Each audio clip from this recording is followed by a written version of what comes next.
Starbucks is an American chain of coffee houses and roastery. It is the largest coffee house in the world. This company is very welcoming and creates moments of connections with customers. They are also very loyal to their customers with their reward cards. This industry serves a variety of beverages, foods, and bakery items. The employee who I will be speaking to today is named Emily Smith, and her role at Starbucks is a barista. Her duties during her shift is to greet customers, take orders, and create quality Starbucks beverages. I am Emily, the barista at Starbucks. Hello, I am Ava, the manager at Starbucks. My name is Nina Kovacevic, and I am the Human Resources Director of Starbucks, or can be known as HR Director. My role is overseeing HR systems, handling employee relations, ensuring compliance with regulations, managing budgets, assessing staffing needs, hiring employees, designing training programs, and revoking payment plans. Your manager informed me to sit down and discuss some aspects during your shifts that you were not doing well. I'm aware that you are in high school and fairly fresh in the position of a barista. However, I need to inform you about progressive discipline. Are you aware of what progressive discipline is? I'm not aware of what that means. So progressive discipline is an employee disciplinary system that provides a gradual range of responses to an employee performance or conduct problems.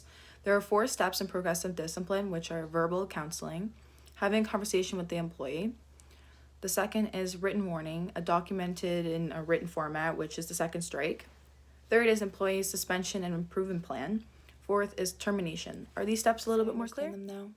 Okay, great. As a human resources director, I have to go over your duties that you should be aware of as a barista at Starbucks.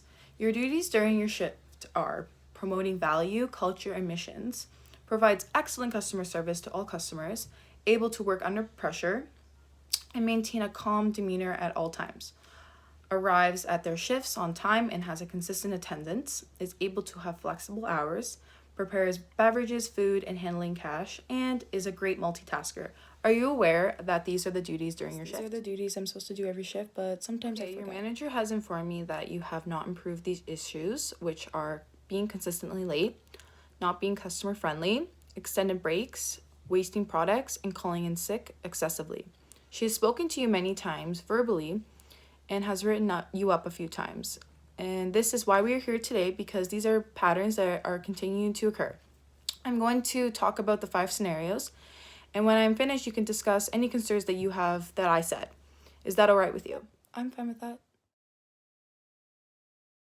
The first case is that you are late to every shift to work.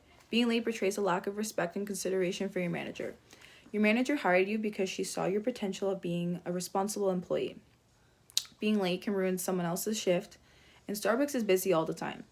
You are not only letting your manager down, but you're also letting your employees down as well. Being late shows that you do not care about those who are depending and relying on you. The more this becomes a pattern, the more your manager can stop putting you in for shifts. The second case is that you are not customer friendly. We all have bad days, however, during a job, we cannot show them, or our customers will feel unwelcomed. When customers do the survey, your name has appeared many times for being classified as rude or unfriendly. Your manager has told you to smile more and leave the negativity that is going on when you arrive at work several times, but she informed me that all you do is roll your eyes. Rolling your eyes is very unprofessional and leaves an impression on others around you that you do not care about your job or the industry you work for. You cannot come into work with a bad attitude, or else you will be put in the back, leading to making bakery items and not receiving tips. Cases that you have taken extended breaks. When you arrive late, you usually do not get a break because you have to make up that time that you missed, depending on how late you were. If your shift is 4.5 hours or less, you get a 15-minute break. If it is a 6-hour shift, you get a 30-minute break. If you have over a 6-hour shift, you get an hour break. Taking a longer break messes up the other employees' scheduled breaks, which makes it more difficult when breaks are not being taken at the scheduled time. She informed me that you have had a 15-minute break, but you took a 30-minute break. You told her it wouldn't happen again. However, it happened a few more times. The more this happens, you will no longer be obligated for a break. Fourth case is wasting products, which is very expensive and mistakes happen, but when these mistakes become a pattern, that is when there's an issue. At Starbucks, everyone usually messes up an order. However, your manager informed me that you have mistaken almost 20 orders every shift, which is a lot. She told you to try your hardest to make them fast but also correct. You did not listen to her, and the products were wasted each day of your shift, which cost the industry more, but the products were thrown in the garbage instead of given away to a customer. The more this continues, you may not be obligated to have a beverage before and after your shift due to the products being wasted. This can also affect your tips at the end of the shifts, which you may not be obligated to receive if you consistently waste products.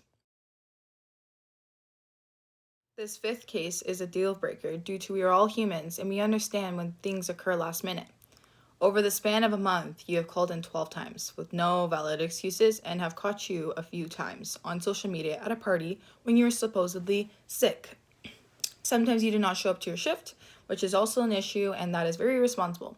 When this happens, usually managers stop assigning shifts for the employees until they become responsible and show up to their shifts.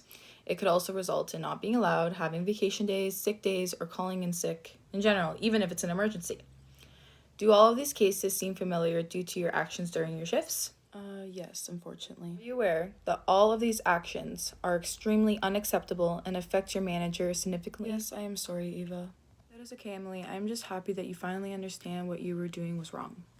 I understand. As a human resources director, I'm going to discuss the 3 types of controls. This is very important to not only you, but your manager as well. The both of you need to understand the 3 types of controls, which are feed forward, concurrent, and feedback.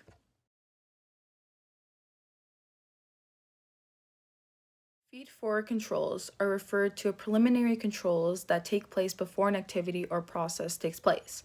That can be used to have a job profile and description. Distinct aspects of the job should be included so the employee knows exactly what they are going to perform. This should be shown when the students are looking for a job, the things that they will be doing during the job, and the things that are not acceptable during the job. This will give a good outlook on the job so students understand what kind of job position they're going to be in instead of getting into the job and not being aware of these aspects, such as being confused, frustrated, upset, etc. Concurrent controls is the focus during tasks in which managers deal with problems before they arise. A potential example that your manager could have used was when you saw all these problems begin, there should have been discipline involved. Write-ups are a warning, however, when these begin to start to become a pattern, more discipline should have been involved. For example, a cut in shifts. When an employee wastes too much products, the money comes out of their pay or tips to ensure that the decreasing of mistakes won't happen regularly. If an employee begins to always come late to work or call in, shifts will be canceled. Feedback controls is what the manager observed, and it happens after the process or work is completed. A potential example of this could be feedback from customers in the survey, what they liked about the employee that served them and what they didn't. Feedback from other employees if the individual is a suitable candidate for the position at Starbucks. If the employee is not suitable for the job after a certain amount of shifts, they should be let go. If the employee is successful, but more training should still be required because they will remain in the position. Other managers or coordinators' feedback of what they didn't like about the past employees and how they can hire better employees in the future. Really good examples to improve the problems that I have gone through. I will take these into consideration and use these. That is why I'm here, to improve the workplace. Emily, do you think this would have helped you if these types of controls were utilized? Honestly, knowing what I would be doing during the job would have helped a lot. I find this job very difficult and frustrating because I didn't think I would work so much and to do so much work during my shift. That's why these aspects are important to have, because Starbucks is a difficult job.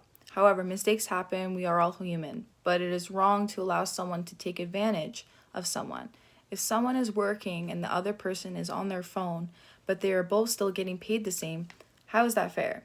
It isn't, which is why these 3 controls are very crucial in a business industry to succeed in income and customer satisfaction. Emily, I understand you are young and you are learning. However, when you're older and have a job, these aspects will get you in a lot of trouble, because Ava has asked you many times and always seemed to be babysitting you as a human resources director of Starbucks.